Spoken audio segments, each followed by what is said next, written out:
You ready to talk agency? Where do we start? As you want. Genesis, maybe. Genesis. Where it comes from, Genesis. The origin story. So I'm not sure if people know about your activist work at the Paris Opera, and that's how we met. So maybe let's begin there to talk a bit about some of the work you did. And I don't know if it was mentioned because of my lack of French about your trained as a lawyer. So you are a lawyer who's taken those skills and knowledge into some of your work for impacting community in France. So maybe a bit about that, and maybe even how does a lawyer end up working at the Paris Opera? Okay. So maybe for the lawyer part. So as I told you, I took this path after my high school, but I still wanted to work surrounded by creatives. That's why I studied intellectual property. And so when I arrived in Paris in 2010, with this background of having been surrounded by music, performing arts, music, circus, etc. So I stopped everything when I came to Paris. And in a way, I discovered ballet through a friend, a class friend. He was a member of the junior section of the Paris Opera Friends, like this fundraising structure of the Paris Opera. And he advised me to get in there and just discover these fascinating institutions. But I did it, and I fell in love with the art, with the art of dance, the ballet, etc. And the company, it's a big company, very famous and very good company, the Paris Opera Ballet. It's 154 dancers. And so I started going there very, very often. I was really implicated with the Paris Opera Friends. And at some point, they needed a young person in the board because so in the board there was the main sponsors, corporate and individuals, and they needed a young person under 30. And so they asked me if I was interested. I said, of course. So I studied. So I was an administrator for 1 year, and this was at the same time as I was at the Paris Bar School. In France, to be a lawyer, you need to complete your master's in law, and then you have to pass the bar, and the years that you study the bars, it's in the special school, it's 1 year and a half more on top. So the moment that I was an administrator at the board of the Paris Opera Friends was the same moment that I was at the Paris Bar School. And actually I was far more interested in what I was doing at the opera, focusing on fundraising, culture for young people, etc., than what I was doing as a young trainee lawyer, being working, like you weren't excited about the paperwork in a law firm. So when I got my diploma, I was like, stop.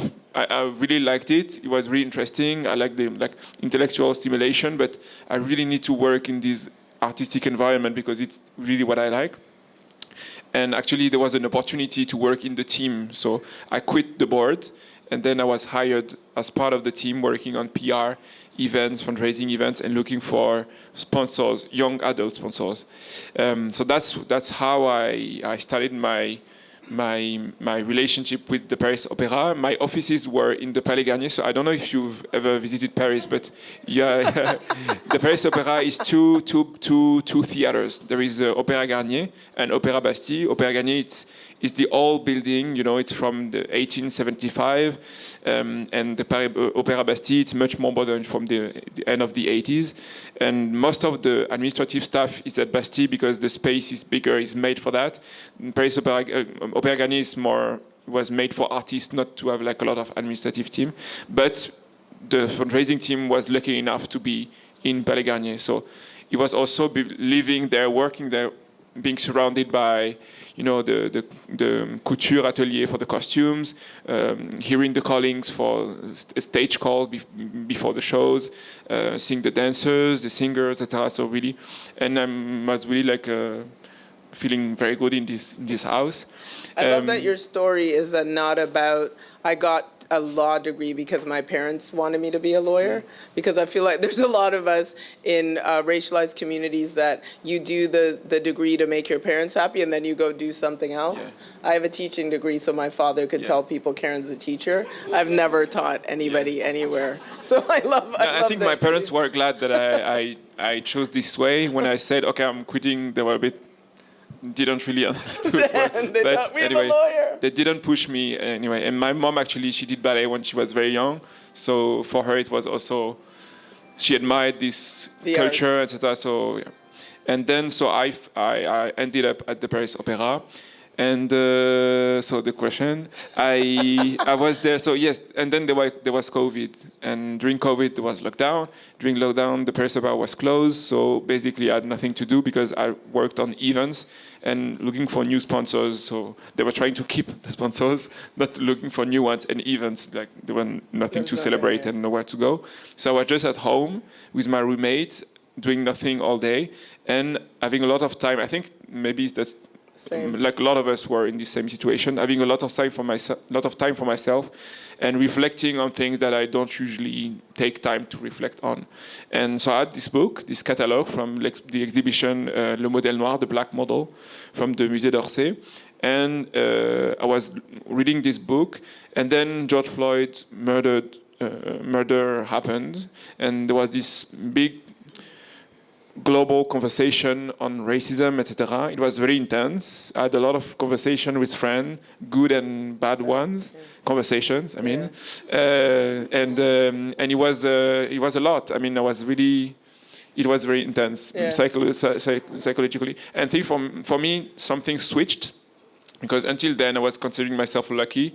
I was like, all my life I've been in white spaces. So I don't come from like a privileged background. I'd say middle class from my mom, like son of an immigrant from my dad. So basically, but I was a good student. I was good in class, and I've been like this. It's very French, ascenseur social through the public school. And then so I did the class prépa, normal sup, and then Sorbonne, Assas, etc. So I was always in this white space, being the only, or like one of the two black people, and mixed. That's also like another element that is not innocent. And I was always like seeing myself as lucky, because I knew that since I was evolving in white space, in like this elite thing, the fact that I'm black and I'm tall, etc. So I think people notice me more easily. So maybe it's a good thing, because I can make myself stand out more easily than the others, being the black guy. Good and bad, depending. I'm going to pivot back because I want to make sure two things. Does everyone know when you mentioned the Black Models exhibition? Are you familiar with that exhibition? So some people are. So for those who aren't, there's a, you can tell me if I missed something. I'm going to hand you the microphone. Denise Morel, who's an African-American curator and researcher. And for her, I think it was a Ford Fulbright scholarship after her doctorate was done. You're not looking like you're trying to help me with this. I'm looking at your face, you're like, Karen, I can't help you. But she did an amazing exhibition that looked at the presence of Black, for me it's Indigenous African and African diasporic people. I feel like there's a bunch of people who didn't know they were Black till they came to North America. So I don't wake up feeling Black, I wake up feeling Jamaican. And then you walk out your door and someone tells you you're Black. So I'm gonna go with Indigenous African and their descendants in the Americas. But her research was mind-bending. Like if you had the luxury of seeing that show at the Musée d'Orsay, you saw the presence of Black sitters in like art history that was just, it was next level. So I can see why you reference that, because the impact it would have had, and unpack this for me, because again, in thinking about the things that happen in moments in cities, especially at a culture level, that then have a influence on the general public's conversation around race and identity. So on a kind of a negative side, it's the harm that comes to black bodies, i.e. the murder of Mr. Floyd. But on the positive side, it's when, as a cultural leader, you're in a position to bring a conversation like that through museums, or for you as well to be the only one in this elite institution at this leadership level in the performing arts, that is Paris Opera and Ballet, right? Because that building houses both, right? Same, yeah. Both. Yeah. So I just wanted to underscore, for me, that's that thread that I think it's important to note. The exhibition never did the publication en anglais, did they? I don't know. I know there is in French, but I know, because I went and I asked. And they said it might happen, but they didn't look like they were really trying to commit to it.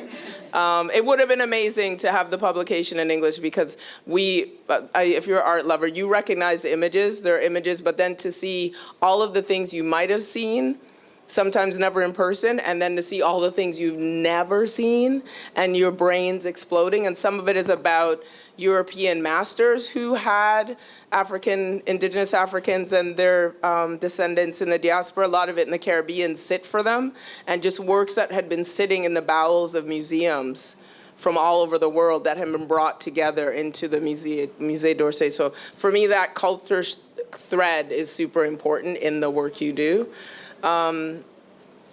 Anybody want to comment or make a question before we move on?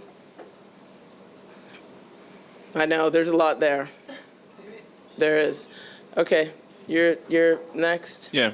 Now, what I was saying that it was like a shifting moment for me, because I before that I always considered myself as lucky to be the only one, so people notice me more easily, so I stand out more easily. And I think this moment of COVID and self-reflection, and also all the conversation around racism and diversity and representation that came after George Floyd murder, it made me think of myself in a different way. And there was a real shift personally at this moment.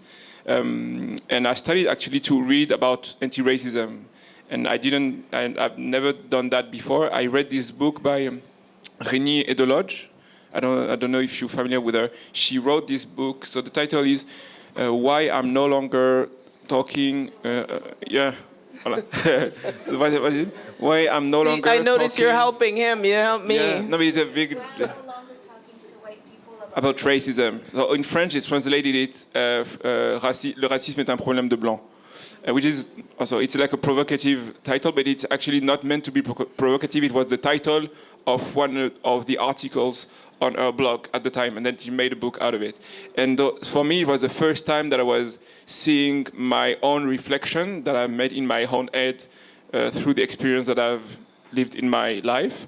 That was seeing them on paper in a theoretical way, you know. It's like it was real. It was not just me that in some situation, is it? No, I don't know. This time it was like concrete, and I was like, okay, so maybe it's not just me, but it's like it was justifying or explaining something that I had in my head, but I always was wondering if maybe it was me, I was exaggerating, I was a bit paranoid, etc. So for me, it was really eye-opening, this moment, and so I was very angry. And to be very precise, just a few weeks after George Floyd, there was this very famous, I'm not going to name it, but anyway, I don't think you know him, except if you're passionate about ballet. But there is this very famous ballet dancer, internationally famous ballet dancer, Italian, that posted randomly, it was like not linked to George Floyd or racism, etc. He posted one of his performances of Aida, which is most of the time it's an opera, but there was a ballet that takes place in Africa somewhere. I've never seen it, but it was in full blackface from head to toe. And I was like, it's so inappropriate as we're having all this conversation about racism and representation and stereotypes, and you with your platform, because he has a huge platform, are posting blackface in 2020. Like it's so much above your head, all this talking. And so I was really pissed at this, and I was like, maybe we should start an initiative inside the ballet world to make this kind of blackface thing stop. So that's the first thing. That's the reason why I reached out to the dancers to have their vision, you know, their Input? not input, but their vision of what they were thinking about blackface. Because I guessed that they were like not Their experiences and opinion. Yeah, the vision of blackface. Because my position is like it's very stereotypical, and we should stop doing blackface in opera. But I just wanted to know what they were thinking about this kind of practice.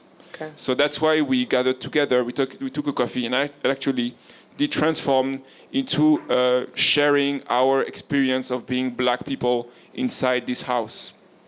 And as I say often, it's a house that we really are passionate about. I mean, I was an employee of the Paris Opera for 5 years. It's my passion still, but for them, they were between 18 and 30 at the time. And, you know, so most of the dancers from the company, they come from the ballet school that is also inside the institution. And the ballet school starts at between 8 and 12. So most of them were in this house. I'd been in this house for 20 to 10 years. So they were built, you know, they were built by this house. Their identity, the adult they are now, have been built by this house. So, but it was important to have this conversation. And I think it was the first time that they were having this conversation about their experience as black, as mixed race people in this institution. And in the end, at the end of this cafe, we just realized that we had to do something because the situation was really bad and very problematic. And we realized that maybe it was our place to open this conversation since we were the first people concerned by this kind of topic. So that's when we decided to do something, and we decided to do it in the shape of a letter, of a manifesto.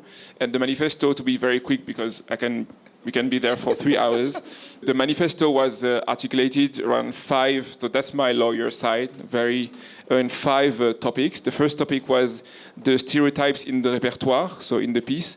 Most of the classical narrative ballets were created in the 19th century, and so they tell stories that happen in this colonial moment where the non-European people are really depicted in a very stereotypical way, whether they're Asian, Arabic, black, I don't know.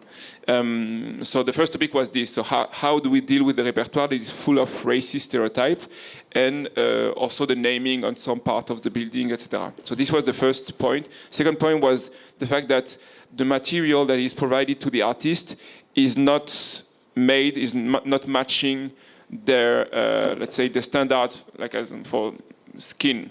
It was the matter of the makeup and hair. So you have a full makeup and hair team at the Paris Opera, professionals. They cannot handle a textured hair, and they cannot handle dark skin. So they're applying techniques for straight hair and white skin to textured hair and black skin, and it's catastrophic on stage. They look like corpse. It's catastrophic. No, it's really, really bad. So what was happening was like most of the artists were doing their own makeup with their own product that they bought themselves, or they were not doing makeup at all because it was still better than the horrible makeup. But this is not fair, you know. Some artists come there and just sit and somebody do the makeup and the hair, and the other one, they spend their time and money to do the work themselves. So this was the second part. And also in this part was the matter of the tights and point shoes that were not matching. They're supposed to be skin tone, but actually it's like one skin tone, which is the white skin. So this was a problem, but this was really a problem that even the dancers, the girls, because it's mainly girls, I mean, there are two of them. But even themselves, I think, they never really questioned this because from the very young age, and it's a house where you build to fit in a standard. So all the girls want to be like the other girls. You don't want to stand out. So if the other girls had the tights like this color, obviously they would have tights the same color. It's just later seeing other black principals, and there are not a lot of black principals around the world, but seeing other black principals in other company having tights matching their skin color and painting their point shoes, they were like, oh yes, but it's supposed to be my skin color, so maybe I should adapt, etc. So that was the second I was going to point. jump in here and say, I felt like when you, and I've heard this before because we've talked about it, that all the stuff that's happening in the U.S., I was just like, why was this not hitting France? Because it felt like so although I know it may have been, as you said, the lockedness of it. It was like, why wasn't, because I felt like those conversations had been. It was in the US and it was also in France. I remember Rokhaya Diallo. Maybe you probably know. There was this kind of, what's the name? The Band-Aids gate. Yeah, but it was to some people it looked very like futile. I don't know how to say. Infantile. But it was important that actually the standard skin color is not the white skin. It's like just one color above many, and actually even the white skin is not like uniform. But so it was happening, but it was not happening in ballet. I think ballet also it's like particularly traditional, and people don't really sometimes a bit late. This kind of very classical traditional arts sometimes are a bit late compared to the conversation that is happening in the country. So third and fourth point was the question of the behaviors that were happening in the house, discriminatory behaviors, not specific to race, but it was a big point. And last point was the matter of representation, was the fact that the artistic forces of the house, so the ballet, the choir, and the orchestra, were not representing what French society is, and especially Parisian society. This is very multicultural. In the ballet, there was 5 black dancers out of 154. In the orchestra, it was 0 black people out of 200 musicians, and in the choir, it was 2 black African men out of 200 artists. So, voilà. So this is what we wrote. The purpose of this was to open a conversation. We started sharing it with our colleagues. And then when the conversation had started with the colleague, the director ordered an audit of the institution that was proposed to 2 experts in France that was supposed to reply to our manifesto. And then we went in the press with this big cover issue of M. Le Monde. This is a very famous magazine in France. We don't cover the 5 dancers inside a big article. And this started the press campaign. And so Marine Le Pen tweeted, Valeurs Actuelles made an article. And for 4 months we were out in the press. I did Mediapart, I did France Culture, debates, etc. And on the press that was really focused on cancel culture. It is what happened in the press. They pick one side and then they go full on. And they pick cancel culture because obviously it generates clicks. But it was not really the conversation, but still it was a good occasion to talk. And then after that, I decided to leave and to find my own agency to keep this conversation going the way I wanted to put this conversation. Because at the opera, I did what I can, but I was still in the big structure with a lot of hierarchy. And I didn't feel free really to explore the way I wanted to do things. So I preferred to leave to keep my own methodology. And so I founded NORME. So the purpose of NORME is to develop a methodology to address racial issues in France in the French context, and making with the French specificities legally, culturally, historically, demographically, based on the constat, the constatation that we often see race issue and diversity issue through an American lens. And sometimes it's relevant because we can make parallel, but sometimes it's not relevant. So we need to find our own solution. So that's really what NORME is all about. So NORME, as I said earlier, we have 3, I say we, but I'm alone, but I like to say we and my staff. Go with we. Me and my Go staff. with we. And my team. We have 3 branches. The first branch is consulting. So I work with organizations to apply this methodology. I work with the diversity, equity, and inclusion teams when they exist. But I just work on race.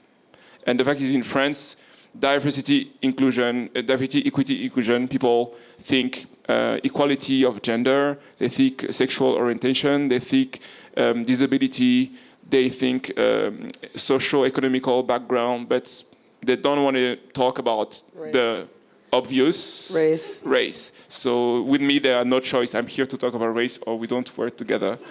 And so I work on this, and my purpose is to not to address this topic based on opinions. I have my opinion, I have my ideology, I read my books, but corporate spaces are not the good space to have this kind of ideological debate, because it's going nowhere. True. And people are afraid of this kind of debate. So my purpose, and how, again, the lawyer background comes, and I think it's very useful for me. My idea is to go back to the concrete things, the objective, pragmatic things, and notably I work to start around the words, the numbers and the rules. The words, because French people are really uncomfortable with the vocabulary around race. So French people use the word diversity to talk about non-white people. So I'm diversity in France. So when we had this cover story in M. Le Monde. The article was really good, but the title, it's not the journalist that made the title usually. It's like the editorial committee that made the title, and often it's not as relevant as the article, because they don't really have the knowledge and that the journalists are just. So the title on the cover was "At the Opera, the diversity entre en scène. Diversity comes on stage." So it was like, so diversity is center stage. So these 5 dancers, for you it's diversity, but diversity is not a person. Diversity is like a group is diverse or is not diverse. And by diverse based on these criteria, based on gender, based on age, on socio-economic backgrounds. But to point people and say, okay, they are the diversity, that doesn't mean anything. So I work on this. I work on the fact that people in France, they don't dare to use the word noir. They prefer to use black, because black is like the American word, so it looks more cool, It's validated, but they don't use noir because they see this as like an insult. But and usually it's like people with like open mind and tolerant and politically more left that are in this situation because they don't want to feel like they're insulting the person they're talking to, without understanding that being black is not a bad thing. So I talk about this. I talk about also, there is another expression in French to designate non-white people. It's issus de l'immigration, so from migration background. So they're going to make this a synonym of non-white person, ignoring that a lot of black people in France come from the Caribbean, and black people in Caribbean are not there because of migration. They're here because of deportation, and it was like centuries ago. Sometimes much more long ago than most of white French people, and that ignoring the fact also that there are a lot of white people in France that are here because of migration from South Europe, Spain, Portugal, Pologne, etc., from the early 20th century. So I work on this. Then I work also on numbers, and I work on numbers because there is a very common ID, false ID in France, that ethnical statistics, the ability to measure race, to measure ethno-racial origins, is not alone allowed by the law, by the French law. You had this conversation this morning, but it's not true. So in France, there is room in the law for techniques to measure ethnical diversity. It's not the same methodology as the America or the Great Britain or even Canada. Right. But there is room for that. And so I'm developing this training and these tools with one of my best friends that is still a lawyer, specialized in data protection, because it's a matter of law. It's a matter of data protection law. That is European law, actually. It's EU law, with specificity in France. But so our job on this topic of numbers is to train the managers in the company to make them aware of the legal framework. And my job especially is to deconstruct culturally this fear of measuring, to show them that it's possible to measure and still fit in the French culture So it's not the same way to see things as Americans, but there is still a way that we can create our own way in France. And so that's the first branch. The second branch is management. So I represent artists, mainly non-white artists, but artists that really have this symbolic side and that represent like a role model. So the two artists that I work now are two dancers from the Paris Opera. One that got very famous in the past year, his name is Guillaume Diop. Guillaume, we know each other, we've been working together since 4 years because he was the youngest dancer that I wrote the manifesto with. He was 18 at the time, and he was very brave for getting into this initiative and risking everything, career, basically. Yeah. And since then, Guillaume has appeared to be a very talented young man, and he's been promoted to the highest rank of the Paris Opera, and he's the first black person that have been reaching this position. And so I work with him on image, so a collaboration with brands, press, and PR. We do fashion weeks, all of this. And so my job is to make sure that to protect him from essentialization, to, I don't know how to say it in English. Being taken advantage of or being tokenization in a way. Yeah. And so that's the first extreme. So just to talk about him as a black person, so he's a dancer first, and he happens to be black. But it's important also to talk of his work, of his artistry, of his skills, etc., and not just talk. You don't want him being called because he's representing the black. Yeah.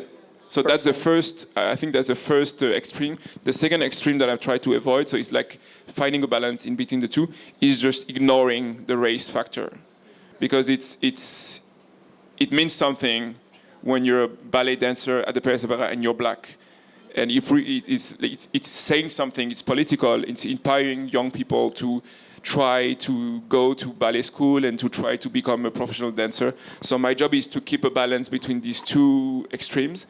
And voilà. And the other dancer that I'm representing, her name is Anna O'Neill. She's with an Asian background. Her mom is Japanese. Her dad is from New Zealand, and that's also the conversation. And the third branch of activity, we already talked about this, is a studio where I work on projects that are aimed at highlighting diversity topics, race topics, and especially the story of black people, the presence of black people in France. In France. Question. So, obviously there's a lot there. So, are we going to unpack a bit? Questions, comments? Claire, I know you're dying to say something. Do you want the mic first? So the only rule is we don't allow soliloquies. We've all been there. Where someone says they have a question, but they really just want to talk. There's no Shakespeare here. None. Okay. No soliloquies, you promise? So how do the corporates or the governmental agencies come to you? Do you find that they come open-minded? What is the reason for them to come? Because here, it's ingrained. Everybody's talking about diversity and inclusion. In France, it's still taboo in some way. So for now, the major part of the people that have come to me to work with me are people that have seen the work at the Paris Opera. So it's a lot of people from the cultural institutions, and it's people that want to make things change, because obviously there is a big problem, especially in the performing arts, because you can see that there is a problem on stage, and they cannot ignore it anymore. And but they don't really know how to start, where to start. So they come to me to find a way to start the conversation, and that's why it's very interesting for me also, because I also decided to do this because for me there was a boulevard, like economically even, to develop agency that work on race issues. But I think we're so late in France that you also have to invent your own tools. I cannot do a lot of benchmarking because there is no data, and there is no agency that work on this. There are some agencies that work on diversity and inclusion, but they used to work mainly on disability, gender, LGBTQ, etc. And now they start to work on racial diversity, but they don't even call it like this.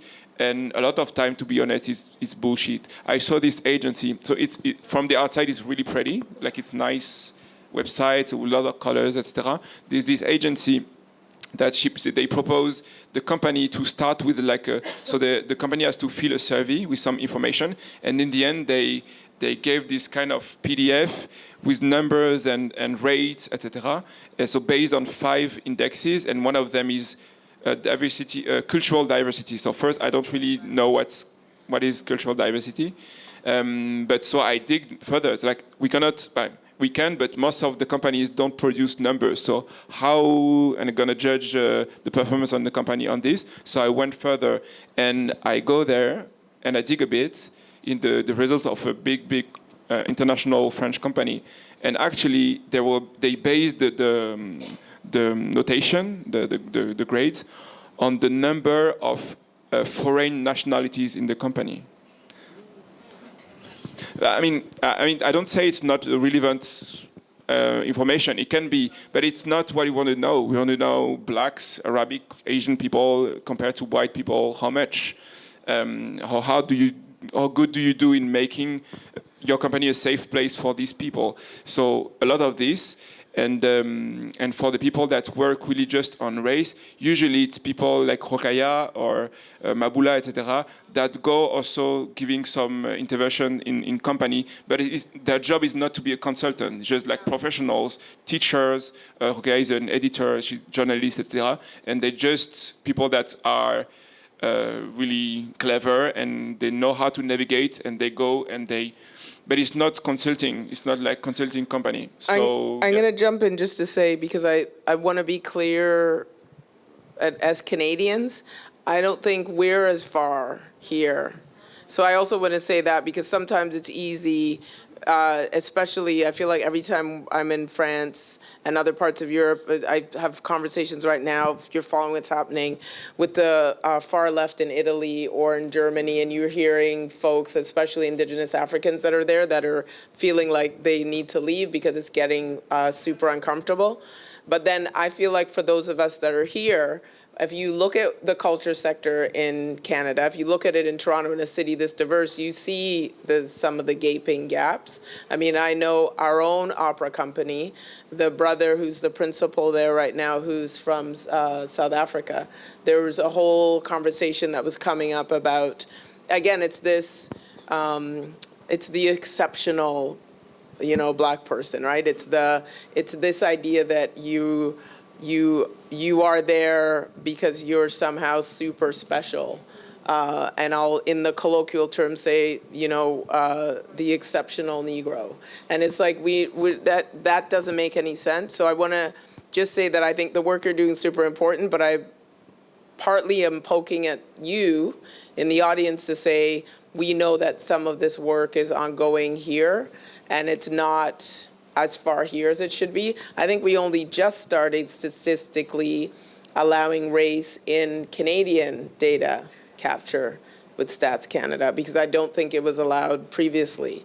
And I think it's only happened the past couple of years. Some of you are nodding, because I know it came up in conversations with folks that I know work at the federal government. So I don't know that we're that far from you, frankly. I think that especially in a city like Toronto, where we're so diverse, some of it is, frankly, the reason BAND exists, the reason myself and my co-founders started it, was a lack of desire to be, as the African-American filmmaker said, about not wanting, the whole Oscar so white, where he said, I get that you want to push to make space in Hollywood, but I just decided to go build my own table. So BAND's about building our own table. So I just wanted to throw that out there, because I think it's easy sometimes when you're in a situation like you are in France, especially in a city as diverse as Paris. Like, you walk around and you see people from all over the world in Paris, so then we're not seeing all those people having necessarily an opportunity to work their way up in the upper echelons across, frankly, any sector. It's problematic, but I don't know that we're No, I'm not saying that it's better. I think it's just that, and I'm not. When I talk about numbers, rule, I'm not even talking about having black people there. It's not even for me. There are two different conversations. Yeah. Being like a diverse company, it's not just having black or brown employees. It's just already that the company is a space where you don't have racism and etc. And when I work on numbers, when I work on words and rules, we're not even at the stage of recruiting non-white people. But because for me, before recruiting non-white people, you have to build a space that is safe for your existing non-white people and the one that you're going to recruit. But So that's it's what I'm not saying even is based on that those conversations are happening here. There are a lot of, I can literally look, if I could pull a bunch of people who work in the culture sector, sit here and tell you stories where they're saying, no, actually you should not hire racialized people until you clean house because it isn't safe. If we remember, again, we saw in the 2000s and 2001. So remember there was a spike where a bunch of people got hired to senior roles and then they lasted, 5 minutes? And then there was an article that was written about how all of these senior curators, people in leadership roles were hired in institutions. And as you said, they're toxic work environments. And some of that toxicity isn't just about race. It's just the toxicity, it's unsafe for white people, much less for the rest of us. And so it's to your point, I feel like I just want to be clear that this conversation is as relevant here as it is for you, and it can appear to be better here, but I don't know that it is. Another question. Do you think the cultural sector would be leading it, or do you think it's other sectors? Well, I'm biased because I work in the culture sector. I would think that that's where you have discussions. So she was asking if I think the culture sector would lead the change or if it's elsewhere. I am biased because I do think it is a culture sector. I think, for instance, what he was able to do at the opera and what I've seen folks do here in culture is very much about art creates safe space for difficult conversations. And so I think that's why a lot of us who work in the sector work there, because you're able to create an environment where people can say things and unpack things that they may not elsewhere. And if all of you, a lot of nodding about, when you were talking about places in Paris, a lot of you know that city. It's a major culture city. And so for me, having what happened there with the alley dancers would have, and we saw it ricocheted around the world. There are people here who know you from that. When we talked to Maria about interviews, she was like, oh, this is the guy who wrote the manifesto for the Paris Opera. People know. So I think culture is a place to lead that change. And it's also a window, in a way. It's easier. It's a topic that everybody feels related, in a way, to the Paris Opera. It's not everybody that goes to the Paris Opera, but if you have this kind of topic at the Paris Opera, people get interested in the topic because it's like it belongs to anybody. And so I think that's why it's relevant to have this conversation in culture, because it's also like it plays on the imaginary on the show, on art, on people. Something people can relate, whatever, yes. And it's different when you really see like an industrial company, etc. There is this discussion, but nobody really cares except there is something very sensational about it. I think that's why it's important. But it's a good question. I'm not sure I have an answer. My question is about the book. So the title of the book is Figures noires de l'histoire de France. So one of the challenge is that people that we know in history is because they were allowed by the system to be known, right? How did you work around that to come up with the most important figure in France? No, that's a very good question. It's also our purpose was to highlight inspiring lives on both sides. On the side of people that decided to fit the narrative, and so you have all these especially politicians like Gaston Monnerville or René Maran, etc., that they played the game of assimilation. They just were very good soldiers. There is one of the figures in the book, Camille Mortenol. He was a military. He served in the Navy. The biography about him, it's called Le colonisé exemplaire, un colonisé exemplaire. It's very shady.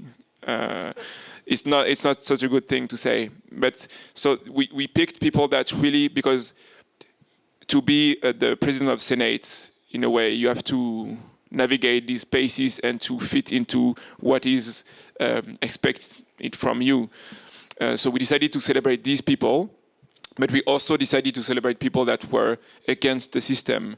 So that's why you have like Frantz Fanon, Le Solitude, people that really question the system, attack the system. And that's how we try to... And this is why also this is... In France, for example, Frantz Fanon is not really celebrated because Fanon... the way people is reminded of is Algeria. It was like pro-independence in Algeria. So I think the day that Frantz Fanon will be celebrated by the French authorities, I don't see that coming before a few decades, because the work that we have to do about the memory of colonization of Algeria and the war that ensued it. So that's how I will reply to your question. We didn't celebrate only the people that made it into the institutional side, because if we had done that, we would have celebrated only the people that have decided to fit the model. We also celebrated people that were against the system and that nobody knows about, especially because they were anti-system. Okay, I guess I'm going to ask the question about the consultancy firm. Since you're trying to make the workspace more safe for minorities, I was just curious to know if your firm has in a way engaged the legal system, because for me, there is a way to bring change, but to make sure that those changes stay in place, it is really important to have the legal system involved in a way to kind of like gatekeep those changes. So, because your background is in law, I'm not sure if you're still practicing or how it works in France in terms of like, are you able to keep your comment on appelle ça, your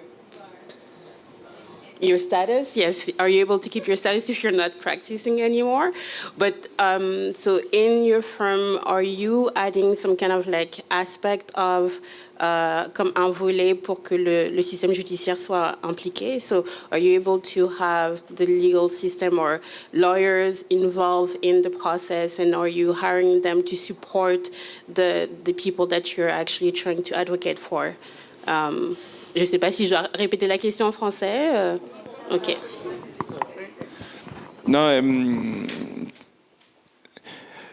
let's say that the legal system already provides a lot of tools that are really very useful for what I'm advocating for. So my first job is to make sure that the law is applied, because there was a lot of solution that it's already there. You don't have to change anything. In the penal, in the Code du Travail, you have a lot of material to fight discrimination, inequalities in the firm. It's just that it's not really applied and it's not known. The legal system on the topic of measure, it's not fully satisfying, but we can already do a lot of things. And if the company already did that, it would be great. So I think that for now, I'm not spending my energy into changing the law, because the law already is sufficient to make a lot of progress. But I follow you. There is also some changes that need to happen, and especially on the measure issue. It's a good thing that the company do this kind of surveys to show the disparities in inequalities on the matter of race, but the policies, French policies, public policies, have to follow. Because, for example, if let's say that I convince a company to measure and to have data about the origin of staff, employees, I need a official index to compare, because they're going to say, okay, we have this percentage of people that are perceived as black, perceived as white, perceived as African. Okay, so what do we do? It's not like on gender, You know that half the humanities women, half the humanities men. So in the company, if it's not half, you have a problem. But on race, it's more complicated, because what is the good number? Is it like 30%? Is it like 50%? Is it like 12%? We don't know. So there is an effort to be made also on the national level to allow like a public statistic to have index, so the companies can compare their results to the index and they know if they're good or if it's not good. So that's why also. But to change law, it's very like complicated. So the thing that I try to do is like, with this training and tools, the discussion, that conversation that I'm having with the companies, I try also to put them on board for like lobbying the state also to make this easy for them. So my ambition would be to be able to have the support of companies or public institutions to at some point ask the French state to make the situation easier for them to have these policies of quantification, etc., to tackle racism and discrimination more easily. And thank you all for coming out on this, well, I would say cold February, but it's been a mild February. It's a bit scary how mild this February is, but we'll take it. Thank you very much. Enjoy.